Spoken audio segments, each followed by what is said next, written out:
The Prime Minister of Canada, Justin Trudeau, offered a public apology to the LGBTQ community. Let's watch a short video of that here, and then we'll come back and discuss. Because of your courage, that we are here today together, reminding ourselves and each other that we can and must do better. For the oppression of the lesbian, gay, bisexual, transgender, queer, and two-spirit communities, we apologize. On behalf of the government, Parliament, and the people of Canada, we were wrong, we are sorry, and we will never let this happen again. Merci, Mr. Speaker. Thank you, Mr. Speaker.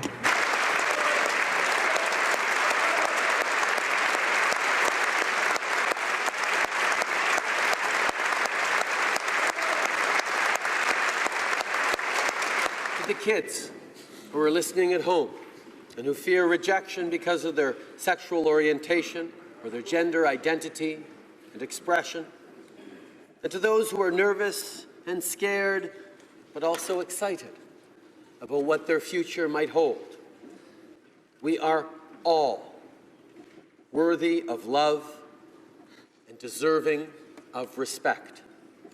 And whether you discover your truth at 6, at 16, or at 60, who you are is valid. To members of the LGBTQ2 communities, young and old, here in Canada and around the world, you are loved and we support you. And to those who have fought so hard to get us to this place, thank you for your courage. And thank you for lending your voices. I hope and I know that you look back on all you have done with pride. So I have a lot to say about this. First of all, you remember when Republicans in the U.S. accused Obama of doing an apology tour for America? Here's your Canadian apology tour. So if Obama did like anything close to this, they would have been just universally mocked on Fox News and in right-wing circles. And here you have, the Prime Minister of Canada apologizing for past, and the apologizing for being fucked up in the past. I feel like the rest of the world considers that common sense, but in the U.S. we have to pretend like we never did anything wrong.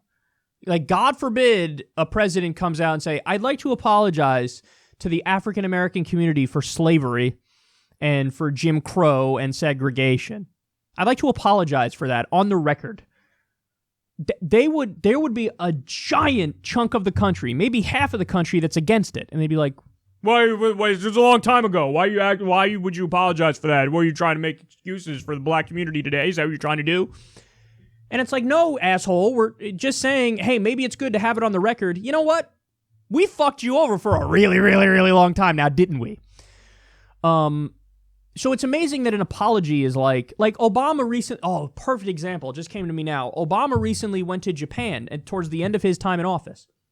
And he gave a speech at Hiroshima or Nagasaki or one of the places where we fucking dropped nuclear weapons and killed hundreds of thousands of civilians. He didn't apologize.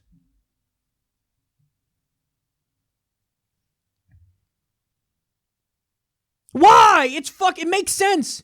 You're the head of the United States of America, okay? Yes, we all know you didn't drop those bombs. You didn't drop them.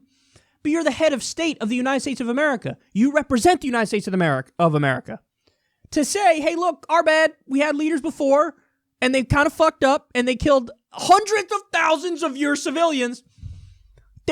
Come on, man. Even if you agree with the nuking of Hiroshima and Nagasaki, you can get you know what? Hey, it was still kind of fucked up, wasn't it? Wasn't it? Blowing up, imagine the children who were blown up. Their bodies fucking melted. Just imagine that. And then imagine somebody you know and love. And the head of state of that country can't just be like, hey, bro, you know what? Our bad. But we're boys now, right? So,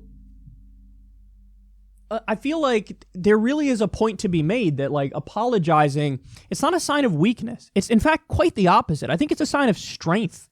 It's a sign of moral character and objectivity and truth-telling of, like, yeah, you know what? We acknowledge that was fucked up. We acknowledge this was fucked up. So, on the one hand, I really like what he's doing here. And this is Obama's apology tour, but the Canadian version and for Canada and with their version of Obama, Justin Trudeau. And he teared up too. Now, the tear up part, that's another thing I wanted to talk about because it didn't really look to me like he teared up. It looked to me like he took the thing and he was like, I am going to wipe my non-tears from my eyes to try to make this more dramatic. So it did look a little bit like a political ploy to me, you know? And you could argue, hey, the whole thing was a political ploy. Whatever, that's a fine argument to make. But even if it was, if it's still the right thing to do, then why the fuck not? The tear thing, a little over the top. And I don't know if maybe I'm like jaded by our own political scene in America where we've kind of deviated far away from the standard politician shit. And now we got people who like, Trump, I just talk. I'm Trump. I shoot from the hip. Or Bernie. No, the 1% is screwing everybody. Oh. Like, I don't know if I'm just jaded by our own scene, but there was something about the way he was talking where I was like, it just feels weird. Like, he's kind of doing talking slow, very deliberate, like a politician. Let me wipe my fake tears from my eyes. So, like, part of it seemed kind of weird and disingenuous and very political in nature. But again, I don't know if that's me being jaded by the U.S. or if that's a genuine thing where now I like the fucking, yeah, I'm just going to just straight shoot mentality from a politician. But the final point I want to make here is this. Overall, even though I kind of agree with the idea of a nation apologizing for things that they've done that's fucked up, it is like, dude, Justin Trudeau and Canada, they've been arming Saudi Arabia too, along with the U.S. So, you know what? You know how you honor the LGBTQ community? I'm going to tell you right now. Stop arming Saudi Arabia. Do you want to honor them? That's how you do it. You want to know why? Because Saudi Arabia is hell on earth. Not just for the LGBTQ community, for women as well. Oh, wow, they let women drive. That's good, but they just did it. So, wow, talk about damning with faint praise.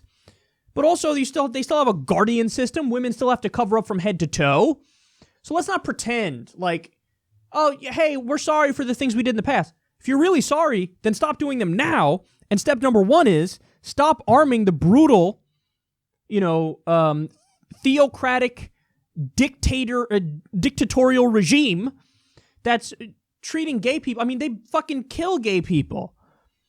So don't arm people who kill gay people, and by the way, say all atheists are terrorists, and by the way, are killing women and children in Yemen.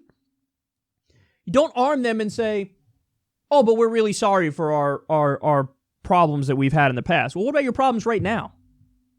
What about the fact you're arming? Stop arming Saudi Arabia. Stop doing it. So that's my other takeaway. And that's the other reason why I kind of know this is inherently a political calculated act, is that they're still doing fucked up shit that hurts the gay community the world over by arming Saudi Arabia. So that's my general take on it. I do like the idea, though, of a government kind of owning up to its mistakes and saying, look, our bad. We're wrong about that. Even though it is politically calculated, and I think he's putting on an act a little bit, I like the idea of doing it. The way he delivered it was and they're arming Saudis, so he kind of unmasks what's really going on here. So stop arming Saudi, reel in the fake waterworks a little bit, and then I think this is great.